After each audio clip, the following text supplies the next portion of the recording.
Parang alam niyo na yun. Now my question for everybody. How do we then make a new character stand out without losing the fans who loved you in the previous role? So isa yan sa mga tatalakayin natin. One of the many linchpins and talking points sa next panel natin. That will be our next panel discussion. Taking on new stories and roles. Taking on new characters for the same audience. Hello po, kamusta kayo? Hello sa panelists natin, Mr. Ryan, Robin, Angela, good evening. Hello to the band, yung iigilig! Rap Jen, meron mo dito? Guys, show your support, makita yung si Lucy Drake Palma copies. Ayun! Anyone have copies of the book? Wow! Wow! Insane! Thank you. Pipirmahan natin yan in just a tiny bit. So first question goes out to these two. Robin and Angela, ang laki-laki ng fanbase ng Vivo One. Paano yung hinahandle yun? Ano yung hinahandle yung expectations nila, yung pressure, lahat-lahat na sa laki ng fanbase ng Vivo One? I think pressure is normal naman. Lahat naman po tayo ng pressure when there is a very big competition. Thank you, Rob. Pero back to the question, na-handle ko po yung pressure by having confidence and faith na kaya mong gawin yun. Kasi hindi siya ibibigay sa'yo kung hindi mo siya kaya.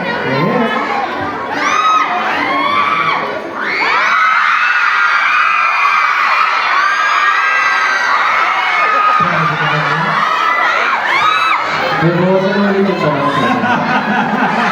Ganyan tayo, Robin eh. Ito, alam niyo, paano ko na-handle yung pressure? Lagi, yung lakas na loob ko, kinukuha ko sa inyo lahat.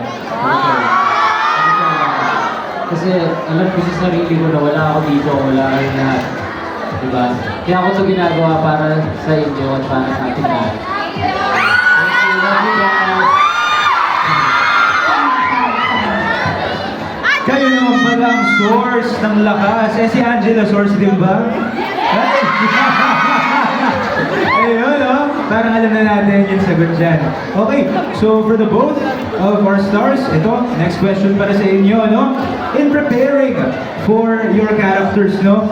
How do you bring them to life in a way that feels authentic pero fresh pa rin sa mga long time at avid viewers natin at mga nagbabasa? I thought I learned this from Miss Anna. She's our acting coach. She told me na to look for the parts wherein pinaka nakaka-relate ako sa character. And then doon po ako huhugot.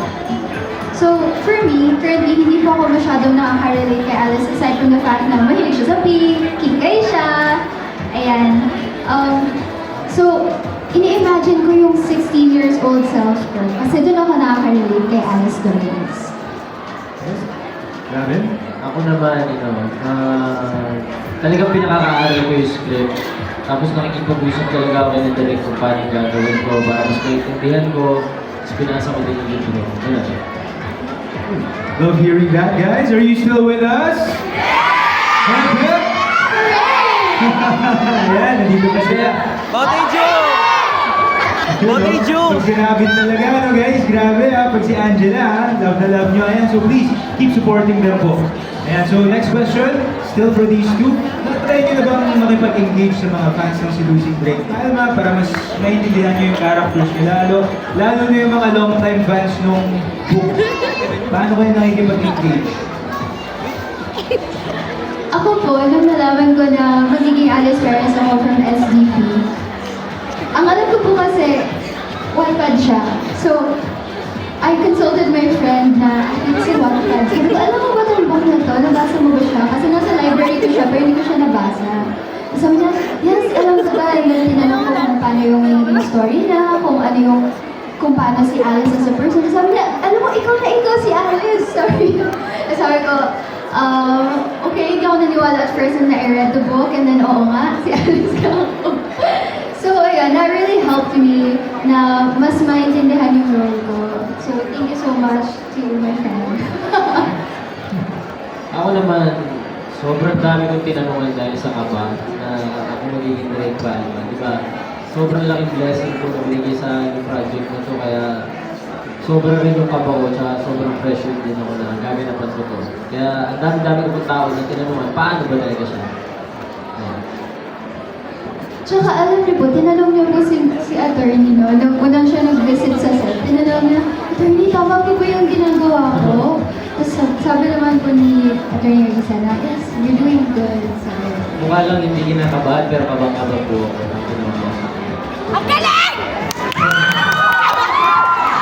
And very quickly, Mr. Ryan, your thoughts so far sa pagganap nila? Sorry. Your thoughts so far sa pagganap nila? Well, we're so grateful no, now we have across Wattpad adaptations po. We have remarkable emerging actors na talagang napapasama sa Wattpad adaptations and we're ako personally I'm very happy to see them flourish and see Gavin I worked with him for the first time in Abogana session. Now he's introducing Big Alma. So talagang we're happy for these actors. They deserve all the love and success.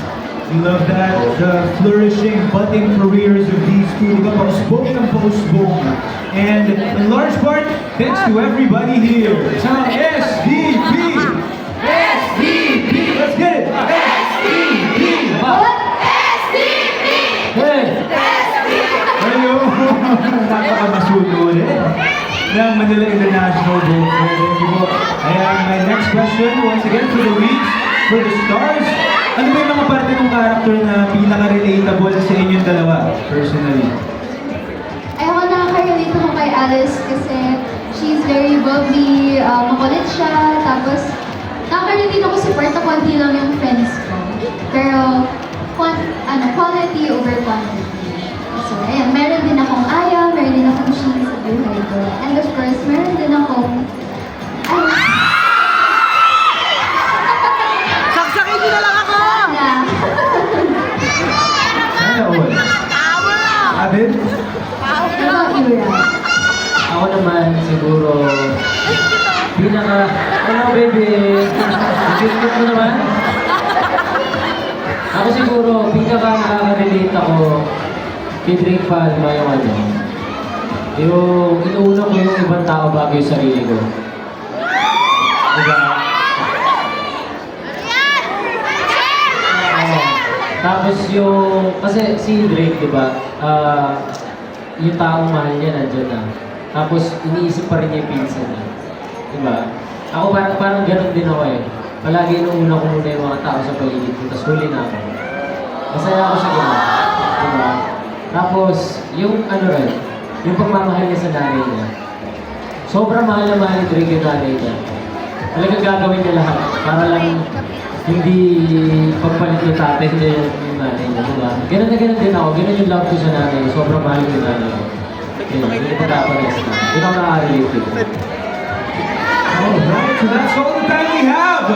Para sa panel na to, pasalamatan naman natin ang mga nasa entablado guys, Miss Angela Muji, Mr. Robin Ramirez, and Mr. Ryan Benitez. Thank you, thank you, thank you. Thank you all so much.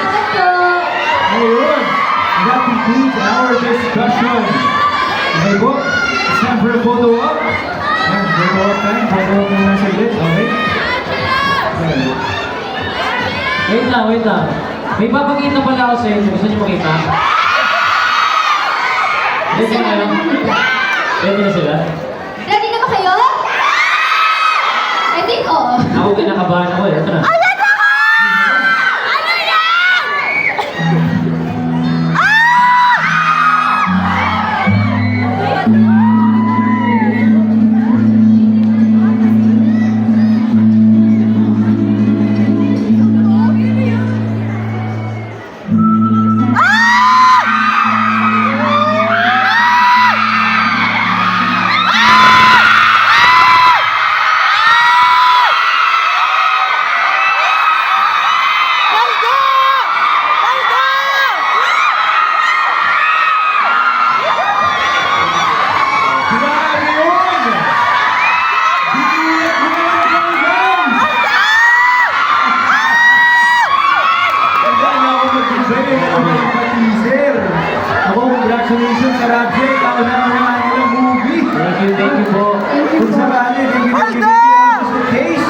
of what's to come at pakakabakan natin.